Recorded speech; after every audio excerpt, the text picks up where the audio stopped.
मैं परमेश्वर का धन्यवाद करता हूं क्योंकि मैं उस परमेश्वर की आराधना, उस परमेश्वर का सुसमाचार आपको सुनाता हूं जो जीवित है।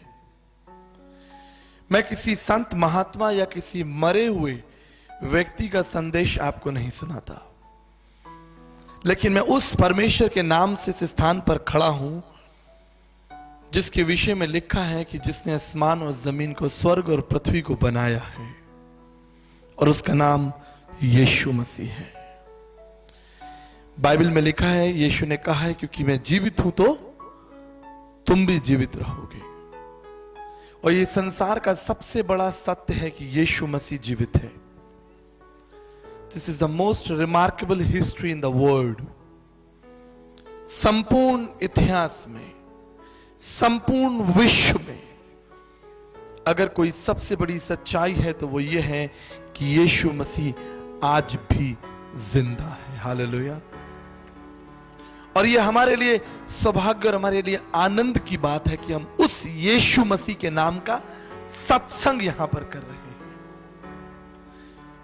बहुत से सत्संग होते हैं, जैसे यहां पे भी लिखा है सत्संग। सत्संग का मतलब होता है सत्य के साथ संग, और fellowship in truth with truth.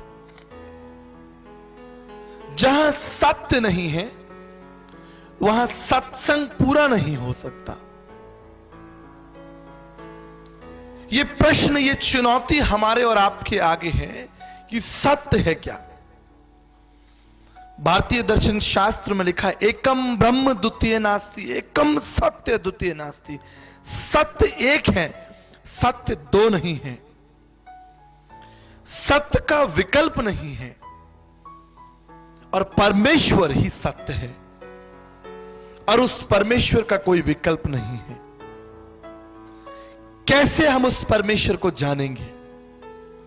क्या कभी ये रहस्य, ये चुनौती समाप्त होगी कि परमेश्वर है कौन, सत्य है क्या, और हम किसके नाम का सत्संग करें, किसके नाम को स्मरण करें, वो कौन है?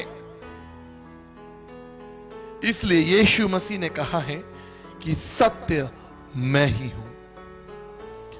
यीशु ने यह नहीं कहा कि सत्य मैं भी हूं, उसने कहा सत्य मैं ही हूं। लेकिन प्रश्न आता है, क्या यह सरल है कि हम यीशु की बातों पर विश्वास कर लें? क्या यह सही होगा कि हम आज से 2000 वर्ष पूर्व इस संसार में एक व्यक्ति जिसको यीशु मसीह कहा गया है, उस यीशु को हम अपना उद्धारकर्ता परमेश्वर ग्रहण कर लें? मेरे प्रियो, परमेश्वर न केवल हमें हृदय देता है, लेकिन परमेश्वर ने हमें बुद्धि भी दी है, और इस बुद्धि के द्वारा हम चुनाव करते हैं, चुन सकते हैं, सोच सकते हैं। इसलिए परमेश्वर का वचन, सुलेमान का वचन समझ और बुद्धि के ऊपर प्रकाश डालता है। आप सोचिए कि एक व्यक्ति जिसके पास बहुत सा धन है, जिसके पास एक बड़ी गाड़ी और एक बड़ा घर हो, लेकिन उसके पास बुद्धि ना हो, उसके पास समझ ना हो, तो वचन में लिखा है वो व्यक्ति पशु के समान है। बिना बुद्धि के मनुष्य पशु के समान है। इसलिए बाइबल बताती है परमेश्वर ने हमें ना केवल हृदय दिया है, लेकिन इस हृदय के ऊपर बुद्धि दी है कि हम सोच सकें। जब हम फल और सब्जियां खरीदने बाजार में जाते हैं, तब हम अपनी बुद्धि का इस्तेमाल करते हैं। हम चुन चुनकर टमाटर या आलू अपने घर के लिए इकट्ठा करते हैं। हम सोचते हैं, हम देखते हैं, हम निर्णय लेते हैं कि सही क्या होगा। अगर कोई फल या कोई सब्जी खराब है, हम उसको ग्रहण नहीं करते, क्योंकि हमें एक बुद्धि दी गई है और उस बुद्धि के द्वारा हम सही चीजों का चुनाव करते हैं। और मेरे प्रियो, आज इसी बुद्धि के द्वारा हम चुनेंगे कि इस संसार के तमाम भीड़ भाड़ में यीशु मसीह कौन है।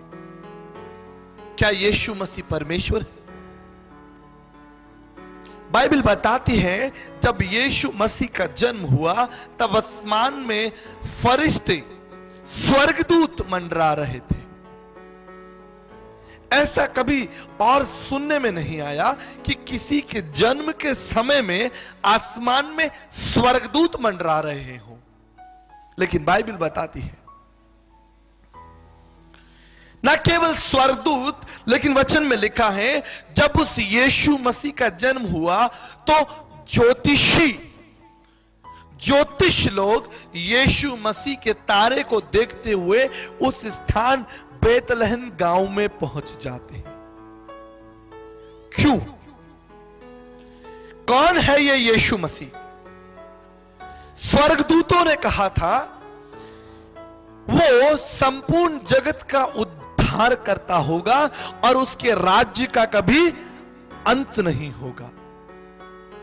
यह आज से 2000 वर्ष पूर्व इस पुस्तक में ऐसा लिखा है। लूका की इंजील में लिखा है कि उसके राज्य का कभी अंत नहीं होगा, ऐसा स्वर्गदूतों ने कहा था। यरूशलेम एक छोटा सा गांव है और विश्व के बड़े हिस्से में वो विश्व के मध्य में पाया जाता है। जब 2000 वर्ष पूर्व उस बेतलहम गांव में यीशु मसीह का जन्म हुआ था, तब शायद बेतलहम गांव के लोग भी नहीं जानते होंगे कि संसार का सबसे आकर्षित गांव बेतलहम हो जाएगा, क्योंकि इस गांव में उद्धारकर्ता परमेश्वर ने जन्म लिया है। जब यीशु मसीह का जन्म हुआ, स्वर्गदूतों ने कहा उसके राज्य का कभी अंत नहीं होगा, लेकिन संपूर्ण बाइबल में कहीं ऐसा नहीं लिखा कि यीशु मसीह ने कोई किला बनाया हो, कोई संसद बनाई हो, कोई राजपाट स्थापित किया हो, उसके आगे नौकर चाकर हो, उसका एक बहुत बड़ा महल हो और बहुत बड़ी सेना उसके पास हो और वो बहुत बड़ा राजा कहलाएगा और वो बहुत देशों पर राज्य करेगा। पूरी बाइबल में इस तरह का कोई चित्र नहीं मिलता। लेकिन इसके विपरीत हम देखते हैं यीशु का जीवन तो कितना सरल था। अगर हम संपूर्ण बाइबल को अध्ययन करें तो जिस स्थान पर यीशु मसीह का जन्म हुआ, यीशु उस स्थान के 50 किलोमीटर से अधिक दूरी पर गए ही नहीं, जा ही नहीं पाए। छोटा सा जीवन था, 33 साल की आयु में। 30 साल तक तो वचन में लिखा है कि वो साधारण था, कोई उसे जानता भी नहीं था ठीक से, लेकिन अंतिम 3 सालों में उसने महान कार्य किए। ये यीशु मसीह, जिसका ना कोई किला है, ना कोई संसद है, ना इसके पास कोई सेना है, ना इसके पास धन है, ना इसके पास कोई डिग्री है, ना ये किसी बड़ी कंपनी का अधिकारी है, फिर भी वचन में लिखा है इसके राज्य का कभी, ये कैसा राज्य है, ये कैसा राज्य है।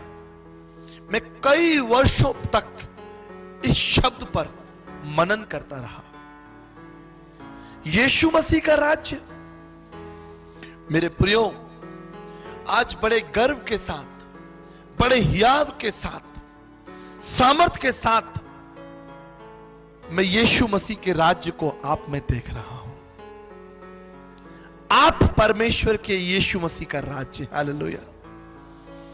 उसका राज्य कोई भौतिक नहीं है, पत्थर के ऊपर पत्थर, किसी किले की बात नहीं की जा रही है, क्योंकि यीशु मसीह के विषय में लिखा है वो हाथ के बनाए हुए मंदिरों में नहीं ठहरता, वो जीवित है और वो आत्मा के रूप में आपके और मेरे अंदर रहना चाहता है।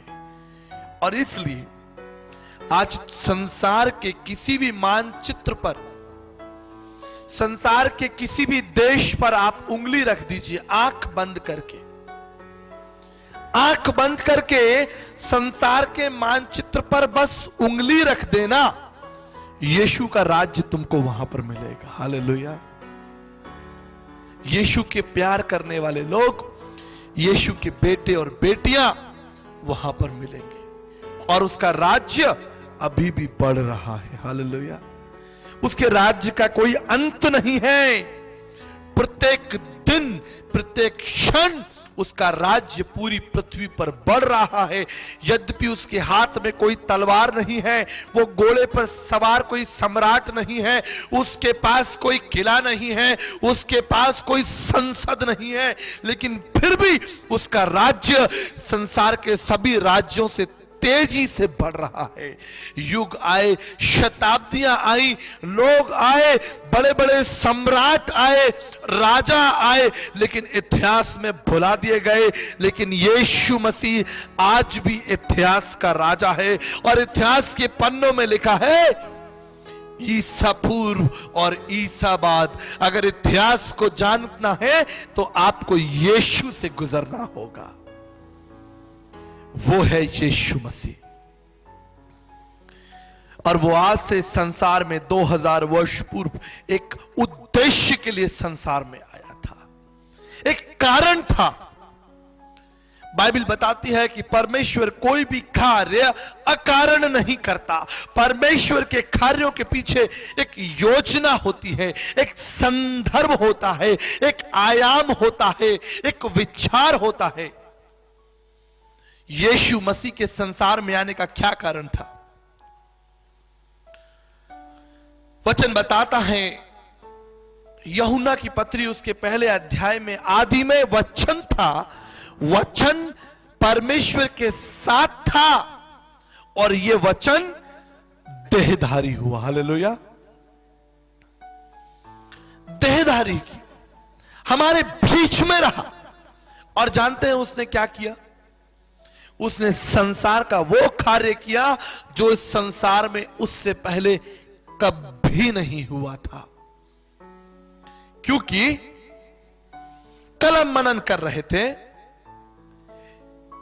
इस संसार में चाहे हम किसी भी जाति, भाषा, कुल, क्षेत्र, स्थान के क्यों ना हो, हम सब पाप के अधीन हैं और सदियों से पापियों को नष्ट किया जाता है, मारा जाता है। एक व्यक्ति जो पाप में पकड़ा जाता है उस पर दोष लगाया जाता है। एक व्यक्ति जिसने पाप किया है उसे दंड दिया जाता है। लेकिन मेरे प्रियो, आज से 2000 वर्ष पूर्व प्रभु एक नया नियम लेकर आए और वो नया नियम ये था कि तुम्हारे अधर्म क्षमा किए जाएं और तुम्हारे पाप ढांपे जाएं। हालेलुया।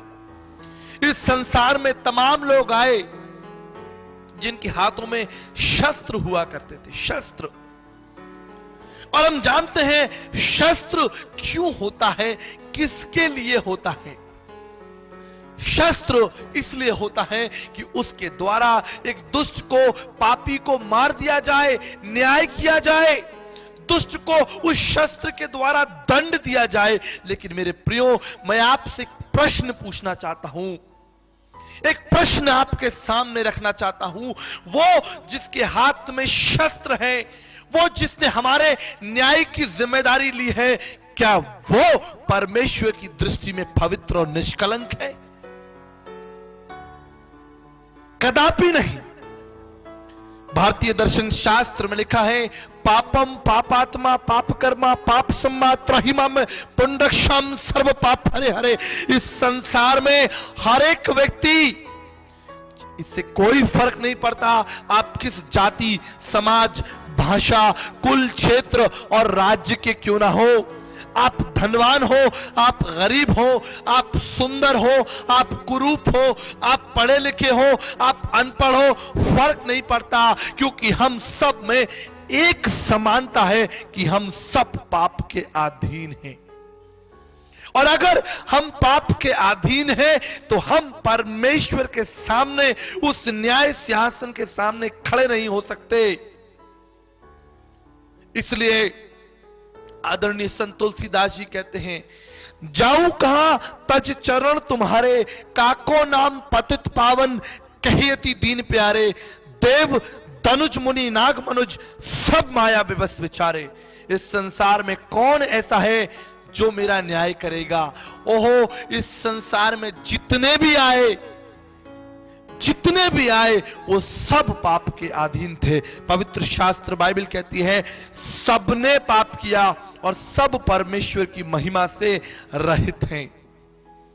आदरणीय गुरु नानक साहब भी कहते हैं सोरठ मोहला पहला में, क्या हूं पापी पतित परम पाखंडी, तू निर्मल निरंकारी। आदरणीय गुरु नानक साहब ने भी अपने आप को स्वीकार कर लिया कि मैं एक पापी हूं। मौसम कौन कुटिल खल खामी, पापी कौन बड़ो है मोसे, सब पतितन में नामी।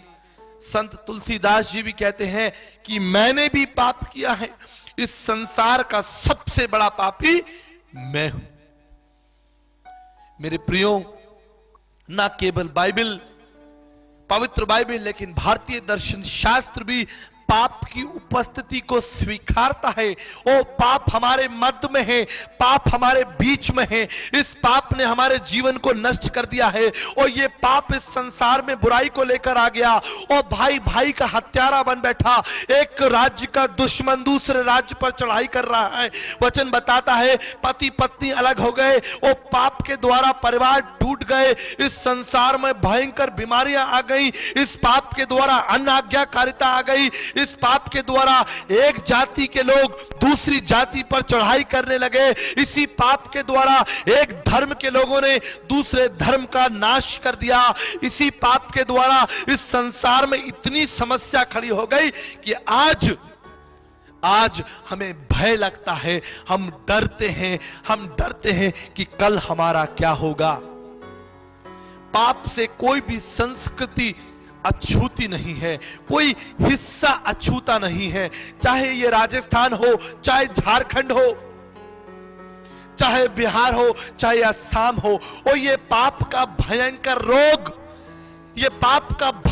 रोग सब पीढ़ियों को नष्ट करता आया है, सब पीढ़ियों को नष्ट करता आया है। लेकिन वचन बताता है, बाइबल बताती है, आज से 2000 वर्ष पूर्व जब इस संसार के पाप का रथ तेज हो गया था और कोई भी मनुष्य उस पाप के रथ को रोक नहीं सकता था, क्योंकि ये मनुष्य से हो नहीं सकता। बाइबल बताती है ये मनुष्यों से संभव नहीं है कि वो पाप के इस विनाशकारी रथ को रोक सके, इस भयंकर पाप को रोक सके।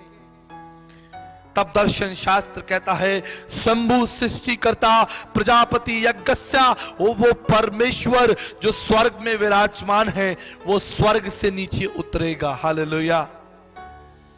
और वो हमारी सहायता करेगा।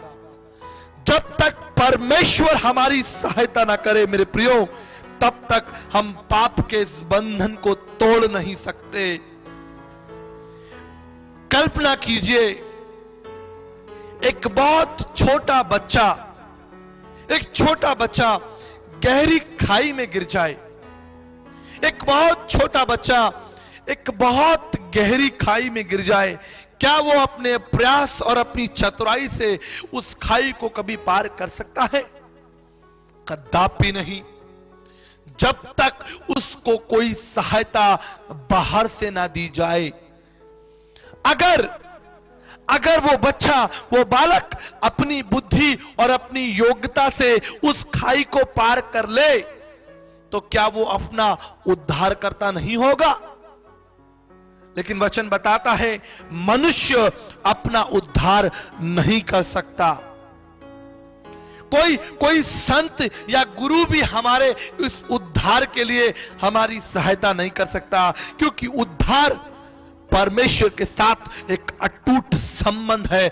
उद्धार परमेश्वर की एक सुंदर योजना है, और जब तक परमेश्वर इसमें हस्तक्षेप ना करे, मनुष्य उद्धार को प्राप्त नहीं कर सकता। हालेलुया।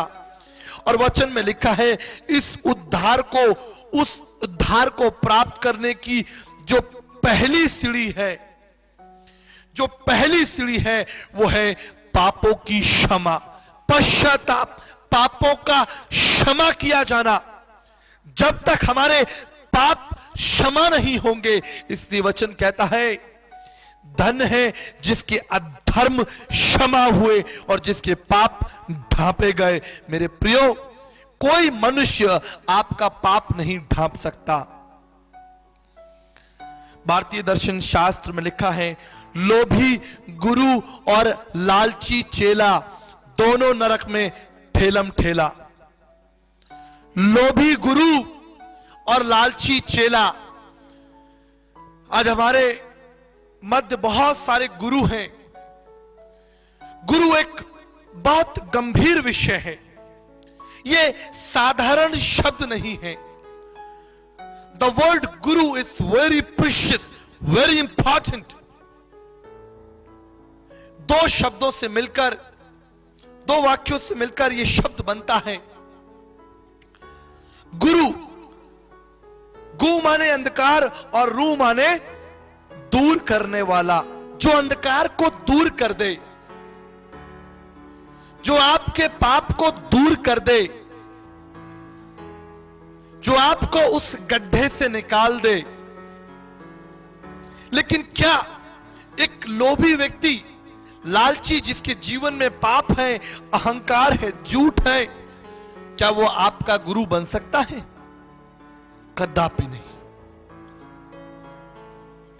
साक्षात गुरुरेव हरे, केवल परमेश्वर है जो हमारा गुरु हो सकता है। हालेलुया। केवल परमेश्वर हमारा गुरु है। इसलिए यीशु मसीह ने कहा, तुम किसी को गुरु ना कहना, क्योंकि तुम नहीं जानते जब न्याय का सिंहासन लगेगा, जब परमेश्वर के उस पवित्र तख्त को लगाया जाएगा, तब वो गुरु और आप दोनों उस महापवित्र परमेश्वर के सिंहासन के सामने खड़े किए जाएंगे। इसलिए ऋग्वेद का 10वां मंडल, ऋग्वेद का 5वां मंडल कहता है, केवल परमेश्वर हमें पापों से स्वतंत्र कर सकता है। वो परमेश्वर, जाऊं कहां तज चरण तुम्हारे, मैं परमेश्वर के पैरों को छोड़कर कहां जाऊं। देव, तनुज, मुनि, नाग, मनुज, क्योंकि इस संसार में जितने भी महात्मा, संत, पीर, पैगंबर, ज्ञानी आए, आदरणीय संत तुलसीदास जी कहते हैं, वो सब पाप के अधीन थे। तब ये पापों का अंत कैसे होगा? कौन आएगा इस पाप के महाचक्र को तोड़ने के लिए? तब दर्शन शास्त्र का वो वचन पूरा होता है, प्रजापति यज्ञस्सा यगा यज्ञस्सा तद्रक्तम परमात्रम पुण्यदान बल्याग्रम सर्व पाप परिहरो रक्त प्रक्षणम आवश्यम। समस्त मानव जाति के पापों को क्षमा करने के लिए परमेश्वर इस संसार में उतर कर आएगा। स्वयं सृष्टिकर्ता, वो सृष्टिकर्ता हमारे बीच में उतरेगा और हमारे पाप के बोझ को उठा लेगा। वो पापियों को नष्ट नहीं करेगा।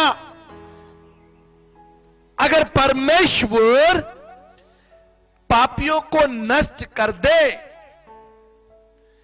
परमेश्वर आपको और मुझे नष्ट कर दे, तो मेरे प्रियो, प्रभु का वचन झूठा होगा जहां लिखा है, विश्वास के द्वारा अनुग्रह से तुम्हारा उद्धार हुआ है। उसने हमारे पापों के लिए हमें दंड नहीं दिया, लेकिन हमारे पापों को क्षमा कर दिया उसके उस अनुग्रह के द्वारा। प्रिय दर्शकों, हम अपना सत्संग समाप्त नहीं करना चाहते आपको बिना ये अवसर दिए यीशु मसीह को अपने जीवन और अपने परिवार का उद्धारकर्ता प्रभु ग्रहण करें। मेरे साथ इस प्रार्थना को दोहराएं। प्रभु यीशु, मैं आपके महान प्रेम और बलिदान के लिए आपका धन्यवाद करता हूं। अपनी प्रतिज्ञा के अनुसार मेरे जीवन में आए, मेरी सहायता करें और मुझे अपने पुत्र और पुत्री होने का अधिकार दें। इस प्रार्थना को मैं यीशु मसीह के नाम से मांगता हूं, आमीन। प्रिय दर्शकों, हम धन्यवाद देना चाहते हैं इस समय जब आप यीशु सत्संग कार्यक्रम को टीवी पर देख रहे हैं। भाई जॉन एटिकुला और उनकी पत्नी ओमना ने इस कार्यक्रम को आप तक पहुंचने में हमारी सहायता की। उन्होंने इस कार्यक्रम को स्पॉन्सर किया है। मैं उनको और उनके परिवार को यीशु मसीह के नाम से ब्लेस करता हूं और प्रार्थना करता हूं कि प्रभु का अनुग्रह उन पर बना रहे। साथ ही प्रार्थना करते हैं हमारे तमाम उन सहयोगियों के लिए और मसीह विश्वासियों के लिए, भारत देश के लिए। हमारे देश की तमाम समस्याएं हम देखते हैं कि एक और हम उन्नति कर रहे हैं, लेकिन दूसरी ओर हमारे समाज में लड़ाई झगड़ा, बेईमानियाँ, बुराइयाँ, विचार और बहुत सी बातें जो हमें अंदर से कमज़ोर करती हैं, हमारे परिवारों को कमज़ोर करती हैं। इन सब बातों के लिए हम प्रार्थना करते हैं ताकि हमारे देश में शांति हो, आनंद हो, उत्सव हो। महान पिता परमेश्वर, मैं भाई जॉन एटिकुला को, उनके परिवार को यीशु मसीह के लहू के सिंहासन के निकट लाता हूँ। आपका अनुग्रह उस परिवार पर हमेशा बना रहे प्रभु जी, और ये परिवार आप में फलवंत हो। उनके बच्चे, इनके काम पर आपकी आशीष, इनके परिवार पर आपकी आशीष हमेशा बनी रहे और ये परिवार हमेशा आप में उन्नति करे। और पिता परमेश्वर, ये परिवार हमेशा आपसे सहायता को प्राप्त करता रहे। साथ ही प्रार्थना करते हैं प्रभु जी हमारे दर्शकों के लिए, अगर कोई बीमार है, कोई कमज़ोर है, निराशा में, दुखी है, परेशान है, पिता आप अपने हाथ को बढ़ाएं, उन्हें छुएं और आराम दें, क्योंकि आप जीवित परमेश्वर हैं। प्रार्थना करना चाहता हूँ तमाम लोग जो प्रभु जी नशे में, जिन्होंने अपना जीवन खो दिया है, बुराइयों में, लड़ाई झगड़े में और तमाम उन बातों में जो आपकी दिशा में विपरीत है, पिता आप उन परिवारों पर, उन लोगों पर आशीष करें। आप लौटा कर लेकर आए, लोगों को अपनी ओर लौटाएं प्रभु जी। ये हमारी प्रार्थना है प्रभु जी। धन्यवाद करता हूँ, विश्वास करता हूँ, यीशु मसीह के नाम से मांगता हूँ, आमीन। प्रिय दर्शकों, हम धन्यवाद करना चाहते हैं यीशु सत्संग कार्यक्रम के साथ बने रहने के लिए, उसे देखने के लिए। अगर आप इस कार्यक्रम को स्पॉन्सर करना चाहते हैं, जैसे बर्थडे पर या मैरिज एनिवर्सरीज पर या किसी विशेष अवसर पर, तो आप हमें ईमेल कर सकते हैं, हमें फ़ोन कर सकते हैं, जान सकते हैं कि कैसे आप ये कार्यक्रम देश में ब्रॉडकास्ट करने में हमारी सहायता कर सकते हैं। और अगर आपका कोई प्रार्थना निवेदन है, आप हमसे संपर्क करें, हमें ईमेल करें या फ़ोन करें। एक विशेष प्रार्थना जो मैं आपके सामने रखना चाहता हूँ, एक प्रशिक्षण केंद्र, महान आदेश प्रशिक्षण केंद्र जो जयपुर शहर में हम स्थापित करने का प्रयास कर रहे हैं, ताकि हम पूरे देश से जवानों को और तमाम लोगों को बाइबल में और तमाम वचनों में मजबूत कर सकें, उन्हें शिक्षित कर सकें, ताकि वो प्रभु के राज्य के लिए आशीषित हो। अगर आप हमारी सहायता करना चाहते हैं, इस गुरुकुल को बनाने में, इस प्रशिक्षण केंद्र को बनाने में आप हमारी सहायता करना चाहते हैं, आप हमें ज़रूर लिखें या फ़ोन करें। मुझे विश्वास है कि आपका सहयोग, हमारा परिश्रम इस देश के लिए एक बड़ी आशीष को लेकर आएगा और एक दिन भारत प्रभु यीशु मसीह के महान प्रेम और बलिदान को जानेगा। तब तक जय यीशु, जय भारत। प्रभु आपको आशीष दे। God bless.